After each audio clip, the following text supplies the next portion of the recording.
Wow, this thing just gets up and goes. Holy cow. There's so much torque in this thing. This is fun. This is a lot of fun.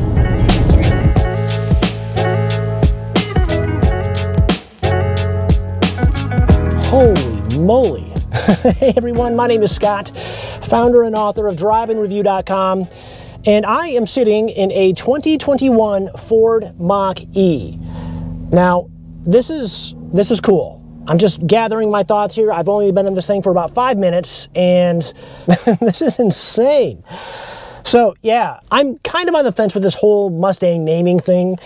You know, as a Mustang driver myself, when I first heard about Ford naming their new electric SUV as the Mustang, it kind of rubbed me the wrong way, and I wasn't really sure what to think about that, and I still don't know what to think about that, but this is cool. I'm not gonna lie, this is a really nice car. It's just filled with all kinds of tech and gadgets that are really amazing. I haven't even had the moment to digest this and go into everything, but that's the purpose of this video. I'm going to give you my real-time thoughts and feelings on what it's like to drive a 2021 Ford Mach E electric SUV. Now, this is the premium First Edition, which has 346 horsepower and 428 pound-feet of torque. So a little slower than my 5.0 Mustang GT, but I think with all that torque, it's going to feel fast. So I don't really know yet. I've driven this thing maybe 500 feet to get to the spot to set up all my cameras and do my thing, and I'm really excited to drive this thing. I know it's not going to be crazy fast. 0 to 60, they say, is about 4.8 seconds, so kind of in line with what my Mustang is. But yeah, let's just go for a drive. I'm excited. This is the first time that I've ever driven an electric car, so there's going to be all kinds of new sensations, I'm sure, as I get going on this thing. So I got to remember how to drive this. Foot on the brake, press the power button, and it silently comes to life.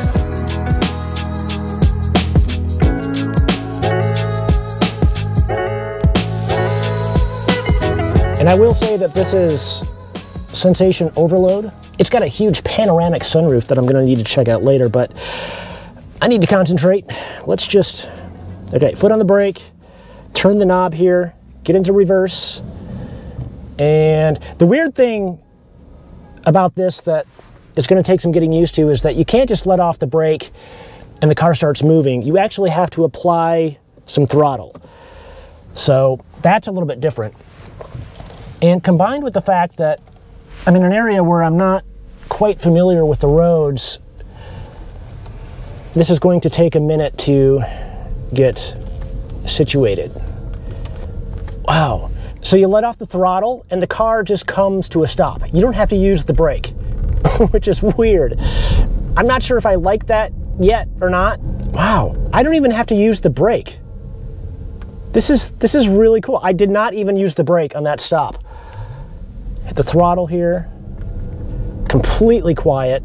I think it's cool. It's a little bit overwhelming, just having this big center stack here with all the information and climate control and all that stuff as touch screen buttons on a large screen.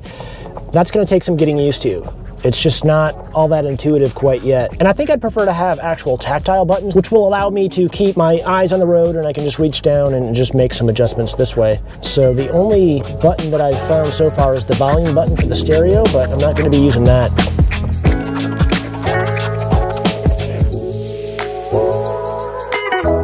All right, we are in traffic now. We are moving. This thing is quiet. Wow. In half a mile, take a slight right turn to merge onto IE East. Wow, it's fast. And then going down a huge hill like this, I don't even have to use the brake. I actually have to get on the throttle to keep it moving. Because if I let off, it's like hitting the brake, which is weird.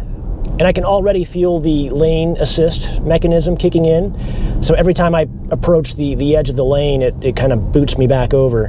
All right, gonna get on an on-ramp here, but there's cars in front of me, so I can't really do much. Yeah, that lifting off the throttle is weird. I gotta get used to that. Visibility is not bad. I can see all around me. These windows are tinted slightly, so I could see that being a little bit of a problem at night. But all in all, I got a very good, clear view forward. I can see out the side, and then looking back like that, I can definitely see what's going on both sides. So that's very easy. I can see very clearly out the rear as well. So I think I like this feature where it automatically brakes when you lift off the throttle. I'm starting to like it already. It's only been a couple miles, but I'm liking it. Wow, this thing just gets up and goes. Holy cow. There's so much torque in this thing. This is fun. This is a lot of fun. Continue straight. Let's get over in the fast lane a little bit. All right, I'm going uphill. I'm gonna hit the throttle. Wow. This thing has got some pickup. You know, it's not as fast as my 2012 Mustang GT, but it feels faster. Just that instant torque.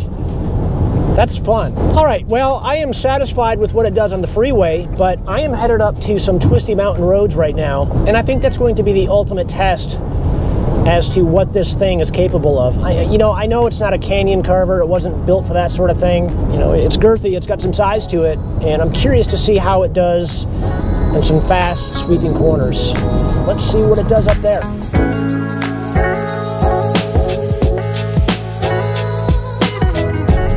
All right, so now we are in the twisty stuff that I was talking about earlier. Some of these corners are really tight. You know, it's not bad. For a big SUV, I'm not sure how much this weighs. I'll put the weight right here on the screen so you can see, but it's actually not that bad. And as embarrassing as it sounds, it's almost as good as my 2012 Mustang GT. I hate to admit that out loud, but it's, well, okay, so that was a tight corner right there. That was a little bit floaty. I felt like it was on the verge of some understeer.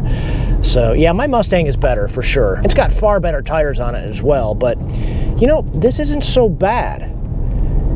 This really isn't so bad. And this, I think, is where the adaptive throttle and the adaptive braking comes into play, because I don't have to use the brake at all going through these tight corners.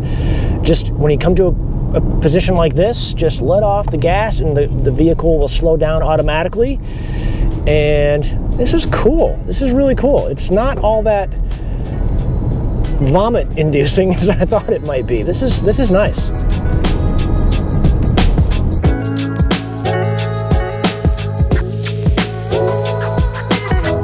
Finally, at a stoplight, I can take a moment to take a look at all this gadgetry. That's going to take some time to figure out.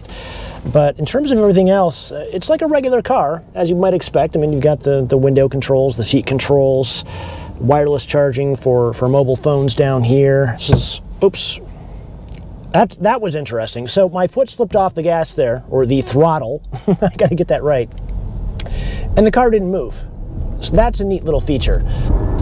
Wow, that thing has got some spunk. This is crazy. I still don't like the idea of calling this thing a Mustang. It's not a Mustang. I understand why Ford did it. You know, they need to compete against Tesla. They needed to do it with a brand name that everyone knows and loves. And by using the Mustang name, it helps them to get ahead slightly to at least to be able to take on and compete against Tesla. So I think I've never driven a Tesla. That's coming soon. But I can tell you right now, I'm impressed. And if Teslas are better than this, my mind is going to be blown completely. I can't imagine a Tesla being much better than this. This is really slick. All right, I'm just gonna gun it right here. All right, here we go. Foot to the floor. Wow, that's fast. That is insanely fast. And it's completely silent. That's addictive.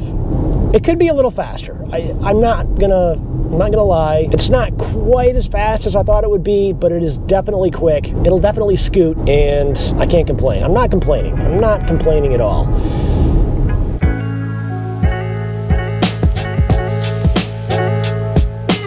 All right, well, I kind of hate to admit this, but as a Mustang owner who wasn't really sure if the Mustang Mach E was named properly, I think I can say yes, it was.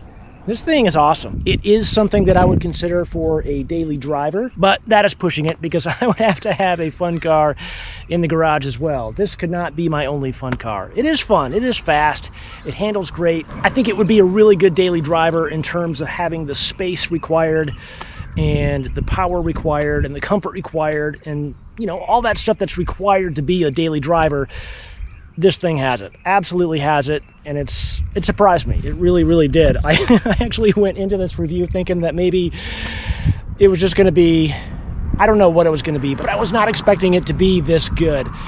And I'm actually glad. I'm actually really glad. And on a similar note, this is the first time that I've ever driven an electric vehicle, and I think I'm on board now. I'm really, really on board. Electric cars are, from what I can tell from this experience so far, this is fun. This is a lot of fun, and I can't wait to drive a Tesla. I can't wait to drive newer electric vehicles that are coming out, because this really, really impressed me.